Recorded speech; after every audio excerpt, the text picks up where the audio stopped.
Halo teman, selamat datang di channel yang satu ini. Hehehe, eits, channel ini adalah berisi cerita tentang alur Donghua yang keren. Penasaran? Yuk segera langsung markiden, mari kita dengar. Tapi sebelum itu, jangan lupa like dan subscribe-nya ya. Battle Through to Heaven.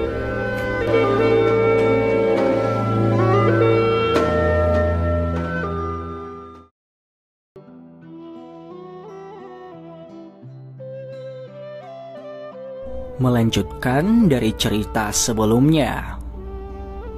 Pria tua berambut putih dengan hati-hati mengambil gulungan merah cerah dari piring perak sebelum mengangkatnya untuk dilihat semua orang di pelelangan.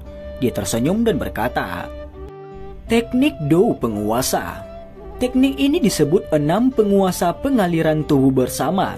Teknik Dou kelas menengah. Teknik Dou ini diciptakan beberapa abad yang lalu oleh 6 bersama Zunze atau 6 ahli Douzun yang telah mendominasi benua saat itu. Teknik penguasa ini adalah teknik Dou yang membuatnya terkenal. Kekuatannya sangat kuat. Satu-satunya kelemahannya adalah teknik penguasa ini agak tidak ortodoks. Kecuali seseorang telah mempelajari senjata ini selama beberapa dekade, kemungkinan seseorang akan mengalami kesulitan untuk mengendalikannya." Banyak seruan terdengar di tanah lelang ketika mereka mendengar nama 6 besar Zunze itu. Seorang ahli Douzun itu adalah level yang sangat jauh dari semua orang yang hadir. Apapun yang terkait dengan tingkat ini tidak diragukan lagi akan melihat nilainya melonjak.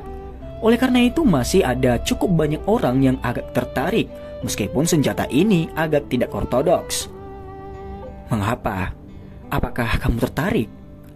Dokter pria kecil di samping tanpa sadar tertawa saat dia melihat Xiaoyan tiba-tiba duduk tegak. Dia secara alami tahu senjata khusus Xiaoyan adalah penguasa hitam besar itu. Terlebih lagi, teknik Dou 6 penguasa mengalir tubuh bersama ini cukup tinggi. Asalnya juga luar biasa. Wajar jika Xiaoyan tertarik. Mata Xiaoyan menatap tajam pada gulungan merah terang. Dia tersenyum dan mengangguk. Penguasa Xuan berat telah digunakan olehnya selama beberapa tahun dan dia sudah terbiasa. Dia tidak ingin beralih ke senjata lain. Tetapi, selain api pemecah tsunami, keterampilan ofensif murni, dia tidak memiliki penguasa lain. Teknik Dou yang bisa dia gunakan. Meskipun dia telah menguasai semacam teknik penguasa yang berguling tanpa henti seperti samudra besar melalui pemahamannya sendiri, teknik penguasa semacam ini terlalu dewasa. Dia harus menyempurnakannya 1000 kali agar menjadi berguna. Oleh karena itu, dia tidak memiliki kepentingan besar bagi Xiaoyan saat ini. Hahaha, harga lelang teknik Dou penguasa ini ditetapkan pada 1.800.000. Setiap kenaikan tawaran tidak boleh kurang dari 10.000. Orang tua berambut putih itu tersenyum dan berbicara. "Jadi semuanya mohon ajukan tawaranmu," ucap pemandu lelang itu. Ketenangan sementara diikuti setelah suara lelaki tua berambut putih terdengar. 1.800.000 dianggap jumlah yang sangat besar untuk beberapa faksi kecil. Sementara beberapa faksi besar lebih suka menunggu sampai akhir sebelum memutuskan kesimpulan sekaligus. Karena inilah keheningan seperti itu terjadi. Ekspresi lelaki tua berambut putih tidak berubah ketika dihadapkan pada situasi yang benar-benar sunyi. Senyuman hangat tetap pada wajahnya saat tatapannya perlahan menyapu orang di sekitarnya. 1.830.000. Keheningan berlanjut selama sekitar setengah menit sebelum dipecahkan oleh tawaran yang dikirim dari belakang. Harga penawaran ini baru saja terdengar ketika tampaknya memicu reaksi berantai dengan berteriak menawar harga yang lebih tinggi. Orang yang meneriakkan tawaran itu secara alami adalah Xiaoyan. Dia cukup tertarik pada teknik Dou ini, namun dia tidak memiliki terlalu banyak koin emas. Setelah menjumlahkannya, hanya ada paling banyak sekitar 3 juta atau lebih. Namun dia jelas tahu bahwa tidak ada gunanya perlahan-lahan menambahkan tawaran dalam lelang semacam ini. Karena dia ingin bersaing, dia harus mengeluarkan harga tinggi yang tidak berani ditandingi oleh pesaingnya. Karena badai penyempurnaan pil saat itu dan dokter pria kecil di sisinya, Xiaoyan saat ini adalah seseorang yang diperhatikan oleh orang lain di kursi VIP. Karena itu saat dia membuka mulutnya, banyak tatapan terkejut dari kursi VIP itu. Xiaoyan bertindak seolah-olah dia tidak memperhatikan itu. Banyak tatapan yang berisi campuran berbagai emosi. Dia hanya mengalihkan pandangannya ke tahap lelang. 2.550.000. Seperti yang diharapkan Xiaoyan, sebuah suara dengan cepat mengikuti tidak lama setelah dia meneriakkan tawaran. Dia melihat arah suara itu dan melihat ke atas. Seorang pria paruh baya besar dengan penampilan kekar. Mata orang ini sangat panas saat dia melihat ke panggung lelang. Jelas, dia sangat mendambakan penguasa pengaliran 6 tubuh bersama ini. 3 juta, teriak Xiaoyan. Xiaoyan berbicara dengan suara samar dan membuang semua kekayaannya sekaligus. Saat ini dia hanya memiliki koin emas sebanyak ini. Namun dia tidak merasa bersalah. Jika dia mengeluarkan beberapa pil obat tingkat tinggi secara acak dari cincin penyimpanannya, nilainya pasti tidak akan jauh lebih rendah dari gulungan kelas D ini. Namun demikian, ia berniat untuk meninggalkan pil obat tersebut sampai akhir untuk memperebutkan air liur transformasi tubuh Bodhisattva. Oleh karena itu, dia tidak ingin menyia-nyiakannya di tengah jalan. Oleh karena itu, kecuali dia tidak punya pilihan lain, akan lebih baik jika dia tidak mengambil pil obat apapun. Peningkatan kejam Xiaoyan dalam tawarannya telah menyebabkan ekspresi pria parubaya itu berubah. Dia baru saja akan mengeraskan hatinya dan melanjutkan ketika beberapa orang di sampingnya mengulurkan tangan dan menariknya kembali. Menyinggung alkemis tingkat 6 dan elit Douzong hanya dengan gulungan penguasa, teknik dope penguasa itu tidak ada gunanya.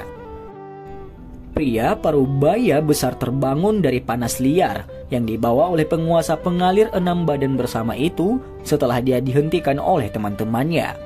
Pandangannya beralih ke sisi Xiaoyan dan secara kebetulan melihat mata acuh tak acuh dari dokter peri kecil. Seluruh tubuhnya gemetar saat dia menelan seteguk air liur. Yang bisa dilakukan hanyalah kembali ke kursinya dengan getir. 3 juta, apakah ada harga yang lebih tinggi? Orang tua berambut putih itu tersenyum saat dia melihat sekeliling dan bertanya. Harga ini tidak melebihi nilai penguasa 6 pengaliran tubuh bersama ini, tetapi dia juga tahu persis apa yang diwakili oleh Xiaoyan dan dokter peri kecil. Orang biasa tidak akan berani berusaha sekuat tenaga untuk menawar mereka, bahkan jika mereka menginginkannya. Tampaknya mereka harus kehilangan sedikit dalam pelelangan penguasa pengaliran 6 tubuh bersama ini. Keheningan berlanjut di tempat pelelangan selama sekitar setengah menit sebelum lelaki tua berambut putih itu menggelengkan kepalanya tanpa daya. Dia baru saja akan mengetuk palu kecilnya ketika sebuah suara tiba-tiba terdengar. 3.100.000. Tawaran tiba-tiba itu menyebabkan banyak orang merasa terkejut. Tatapan mereka segera mengikuti suara itu dan melirik. Beberapa kejutan melonjak di mata mereka. Mengapa orang ini meluncurkan tawaran bersaing melawan alkemis misterius itu? Alis Xiaoyan terjalin erat saat tawaran itu terdengar. Tatapannya hanya langsung terasa tertegun. Ekspresi aneh muncul di wajahnya. Itu tanpa alasan selain orang yang mengeluarkan tawaran itu bukanlah orang asing melainkan saudara keduanya, Xiaoli. Dokter peri kecil dan Zian sama-sama terkejut dengan kejadian yang tidak terduga ini. Keduanya tersenyum. Tidak disangka kedua bersaudara ini akhirnya bersaing satu sama lain. Di depan banyak tatapan tertegun, Xiaoli yang telah berdiri mengungkapkan wajah dingin dan tegas yang ditutupi dengan senyum pahit yang tidak berdaya. Dia tahu bahwa mengeluarkan tawaran pada saat ini jelas menyulitkan alkemis misterius itu. Namun teknik penguasa ini jelas cukup kuat. Dia mungkin tidak menghususkan diri dalam teknik penguasa, tapi dia harus mengingat saudara ketiganya. Dia tahu bahwa senjata saudara ketiganya adalah penguasa besar. Kekuatan yang terakhir pasti akan meningkat pesat jika teknik Do ini mendarat di tangan saudaranya.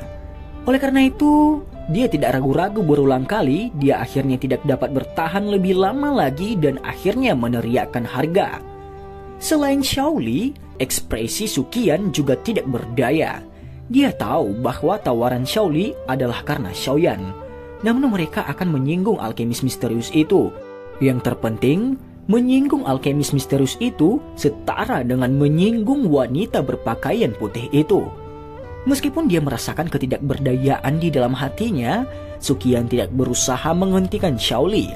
Dia tahu bahwa Xiaoli selalu memikirkan Xiaoyan dan secara alami tidak akan dengan mudah melepaskan kesempatan seperti itu untuk membiarkan kekuatan Xiaoyan melonjak. Ini bahkan jika dia melakukan ini mungkin menyinggung alkemis tingkat 6 dan elit Douzong. Xiaoyan menggelengkan kepalanya di depan banyak tatapan.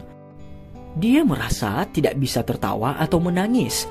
Dia merenung sedikit dan secara alami tahu mengapa Xiaoli ingin membeli teknik Dou itu. Hatinya tanpa sadar tersentuh. Karena Xiaoli ingin bersaing, Xiaoyan secara alami tidak akan bertarung dengannya. Bagaimanapun hal itu akan akhirnya berakhir di tangannya. Terlepas dari siapa yang menang, dia segera menggelengkan kepalanya sedikit dan perlahan menyusut kembali ke kursinya di depan banyak tatapan tercengang. Wajah cukup banyak orang di kursi VIP tercengang ketika mereka melihat bahwa Xiaoyan benar-benar menyerah bersaing. Sesaat kemudian beberapa faksi yang bermusuhan dengan gerbang Xiao segera mulai mengarahkan pandangan mereka ke arah Xiaoli. Dari cara mereka melihatnya, tindakan Xiaoli ini pasti akan menyinggung alkemis misterius itu. Dengan cara ini, sedikit kekhawatiran yang muncul dari bagaimana dokter peri kecil memperlakukan Xiaoli dengan sopan saat itu langsung menghilang. Saat ini mereka tidak perlu khawatir tentang gerbang Xiao yang bekerja sama dengan alkemis misterius itu. Xiaoli juga kaget saat melihat alkemis misterius itu sudah menyerah. Jantungnya perlahan tenggelam, situasi terburuk baru saja terjadi. Mata Xiaoli bertukar pandang dengan Suqian di samping dan mereka berdua mendesah pelan. Sudut mulut mereka mengandung rasa yang agak pahit. Bahkan seseorang yang sekuat Suqian tidak bisa membantu tetapi diam-diam menghela nafas di dalam hatinya, mengingat bahwa mereka telah menyinggung seorang alkemis tingkat 6 dan seorang elit Douzong. Wajar jika tidak ada orang lain di kursi VIP yang menawar setelah Xiaoli menawar. Ini karena cukup banyak orang yang sangat senang melihat gerbang Xiao menyinggung alkemis misterius itu. Karena itu, mereka secara alami tidak akan campur tangan. Dari cara mereka melihatnya, teknik penguasa itu menjadi kentang panas. Siapapun yang menariknya ke tangan mereka akan menarik permusuhan dari alkemis misterius itu. Di bawah sikap semua orang ini, penguasa pengalir 6 tubuh bersama kelas D itu dengan mudah dikantongi oleh Xiaoli. Waktu terus mengalir. Xiaoyan jarang menawar setelah menawar teknik penguasa sebelumnya. Karena beberapa item yang dilelang yang menyebabkan seseorang menjadi terpesona ditempatkan di atas meja lelang itu satu demi satu, bahkan Xiaoyan tidak bisa membantu, tetapi merasa terkejut dengan tumpukan kaya sekte Kaisar Hitam ini. Selama pelelangan, beberapa barang yang dilelang adalah hal-hal yang membuatnya merasakan kerinduan. Namun setelah dipikir-pikir, dia tidak mengeluarkan tawaran. Awalnya harapan terbesar Xiaoyan adalah menemukan inti monster dari peringkat 7, Sky Poison Dragon Scorpion Base dalam lelang ini. Saat ini jarak kondisi bagi dokter peri kecil untuk mengendalikan tubuh racun yang menyedihkan semakin dekat. Selama mereka bisa mendapatkan air liur transformasi tubuh Bodhisattva, yang tersisa hanyalah inti monster tingkat 7 itu. Jika Xiaoyan dapat menemukannya selama pelelangan ini, dia secara alami akan menghemat waktu dan tenaga yang diperlukan untuk mencarinya. Xiaoyan telah memikirkan gambar yang indah, tetapi surga tidak mengikuti keinginannya. Sky Poison Dragon Scorpion Base adalah eksistensi binatang misterius dari zaman kuno, apalagi yang berada di peringkat 7. Pada peringkat ini, kecerdasan binatang sihir sudah tidak lebih lemah dari manusia. Selain itu, ia bisa mengubah tubuhnya dan sangat mirip dengan manusia. Bagaimana mudahnya mendapatkan inti monster dari binatang sihir dengan peringkat seperti itu. Oleh karena itu, Xiaoyan hanya bisa menghela nafas saat lelang ini secara bertahap mendekat pada akhirnya, tanpa dia melihat hal yang ia butuhkan seperti yang dia harapkan. Tidak perlu cemas. Bahkan ada berita tentang air liur transformasi tubuh Bodhisattva yang paling sulit ditemukan. Setidaknya, Sky Poison Dragon Scorpion Base memiliki nama yang bisa dikenali. Dokter peri kecil di sisinya dengan lembut berbisik kepadanya setelah mendengar desahan lembut Xiaoyan. Dia secara alami tahu bahwa yang pertama berharap untuk mengumpulkan kedua item ini yang dibutuhkan untuk mengendalikan tubuh racun yang menyedihkan dari pelelangan ini. Namun Xiaoyan tersenyum pahit dan mengangguk. Dia hanya bisa menyebarkan harapan di dalam hatinya. Setelah itu dia perlahan mengangkat kepalanya dan mengarahkan pandangannya ke panggung lelang. Pada saat ini pelelangan secara bertahap mendekati akhir. Oleh karena itu, barang yang dilelang yang muncul saat ini sebagian besar adalah item kelas tinggi. Misalnya, item yang sedang dilelang adalah gulungan bernama Dark Shadow Skill. Itu adalah metode Ki afinitas kegelapan tingkat menengah kelas D. Nilai metode Ki semacam itu biasanya jauh lebih besar daripada keterampilan Do kelas yang sama. Misalnya, harga gulungan skill bayangan gelap ini telah naik oleh beberapa faksi besar sampai setinggi 8 juta. Dilihat dari momentumnya, sebenarnya tidak ada niat untuk berhenti. Mengingat nilai sebenarnya dari metode Ki kelas D semacam ini, harga seperti itu tidak dianggap aneh. Saat itu, keterampilan teknik Do yang didapatkan Xiaoyan gerakan 3000 petir juga sekitar jumlah ini. Melihatnya dari sini, Xiaoyan bisa dianggap telah mencapai kesepakatan dengan berhasil mendapatkan 6 penguasa pengaliran tubuh bersama seharga 3.100.000. Jika bukan karena statusnya dan bahwa teknik penguasa tidak ortodoks, mendapatkannya dengan harga 3 juta tidak diragukan lagi, hanya akan menjadi lamunan. Xiaoyan tidak terlalu tertarik dengan apa yang disebut keterampilan bayangan gelap ini. Dia mempraktikkan mantra api dan tidak mungkin baginya untuk beralih ke metode Ki lainnya. Namun kelas yang terakhir menyebabkan dia merasakan suatu keinginan. Ketika mantra api miliknya mencapai kelas ini, kekuatan Xiaoyan pasti akan melonjak. Namun dia harus menelan api surgawi jika dia ingin mantra api berkembang. Kondisi keras macam ini menyebabkan Xiaoyan merasa agak tidak berdaya. Mengingat api surgawi, Xiaoyan sekali lagi mengingat 3 potongan peta kuno yang diam-diam disimpan di cincin penyimpanannya. Dia masih tidak memiliki petunjuk sedikit pun tentang potongan peta terakhir. Selain itu, dia tidak seberuntung dia terakhir kali ketika dia menemukannya selama pelelangan. Sepertinya aku hanya bisa melakukan sesuatu dengan lambat. Ketika saatnya tiba, saya akan bertanya pada tetua pertama Sukian. Dia sangat berpengalaman dan berpengetahuan luas. Ada kemungkinan bahwa dia mungkin memiliki beberapa informasi tentang keberadaan beberapa api surgawi di benua ini. Xiaoyan tanpa sadar tertawa saat pikiran ini melintas di dalam hatinya. Dia memang tidak terbiasa tidak ada Yao Lao di sampingnya. Meskipun dia tidak lagi perlu meminjam kekuatan Yao Lao mengingat kekuatannya saat ini, tapi pengetahuan besar Yao Lao adalah sesuatu yang tidak dapat dibandingkan dengan Xiaoyan. Benua Daoqi sangat besar. Ada banyak rahasia yang tersembunyi di dalamnya. Xiaoyan saat ini mungkin adalah seorang ahli Do Huang, tetapi wilayah yang dia jelajahi hanya termasuk Kekaisaran Jiama dan wilayah Sudut Hitam. Namun kedua tempat ini cukup kecil jika dibandingkan dengan benua Daoqi secara keseluruhan.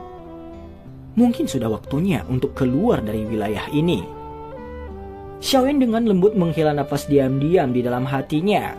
Tinjunya perlahan mengencang, perspektif yang kuat tidak bisa dibatasi oleh apapun. Benua Daoqi adalah panggung yang sebenarnya. Jika dia ingin mendapatkan kekuatan yang benar-benar dapat bersaing dengan Hall of Soul yang misterius itu, dia hanya akan bisa melakukannya dengan melintasi benua Daoqi. Api panas diam-diam membakar hati Xiaoyan saat pikiran ini muncul. Menjelajah benua telah menjadi harapannya selama bertahun-tahun ini. Sekarang mungkin inilah saatnya untuk pergi dan memenuhinya. Tentu saja sebelum itu dia masih harus menyelesaikan masalah di tempat ini. 9.700.000. Teriakan keras dari tahap lelang membangunkan Xiaoyan dari pikiran emosionalnya. Dia mengangkat kepalanya dan menemukan bahwa teknik keterampilan bayangan gelap telah berhasil dibeli oleh seseorang dengan harga setinggi langit 9.700.000. Kejutan melintas di hati Xiaoyan dengan harga ini. Sepertinya orang yang mampu mengeluarkan uang sebanyak itu bukanlah orang biasa. Tatapan Xiaoyan bergeser ke tempat di mana tawaran itu dikeluarkan, sementara hatinya berpikir seperti ini. Dia hanya bisa melihat lelaki tua berkidung elang berambut abu-abu perlahan duduk. Xiaoyan menyipitkan matanya sedikit saat dia mengamati pria tua berhidung elang berambut abu-abu itu. Kejutan muncul di hatinya, ini karena dia menemukan lelaki tua ini adalah salah satu dari aura yang tidak jelas yang dirasakan oleh Xiaoyan dengan menggunakan persepsi spiritualnya sebelumnya. Aku ingin tahu dia berasal dari faksi mana. Saya pikir dia juga harusnya datang dengan air liur transformasi tubuh bodhisattva sebagai tujuannya. Orang tua berkidung elang itu di kursi VIP yang jauh sepertinya samar-samar merasakan tatapan tertuju kepadanya. Dia segera menoleh dan wajah tuanya yang keriput menampakkan senyuman tipis ketika dia melihat bahwa orang yang mengalihkan pandangannya sebenarnya adalah Xiaoyan yang seluruh tubuhnya terbungkus jubah hitam. Dia mengangguk sedikit ke Xiaoyan dan dokter peri kecil di sisinya sebelum menoleh ke belakang. Hati Xiaoyan terkejut ketika pria berhidung elang itu menoleh untuk menyelidiki. Kesungguhan di matanya menjadi lebih padat. Jika orang ini bukan seorang elit Douzong, dia pasti memiliki beberapa keahlian khusus yang luar biasa. Kalau tidak, itu tidak akan menyebabkan dia merasakan ketakutan yang begitu samar.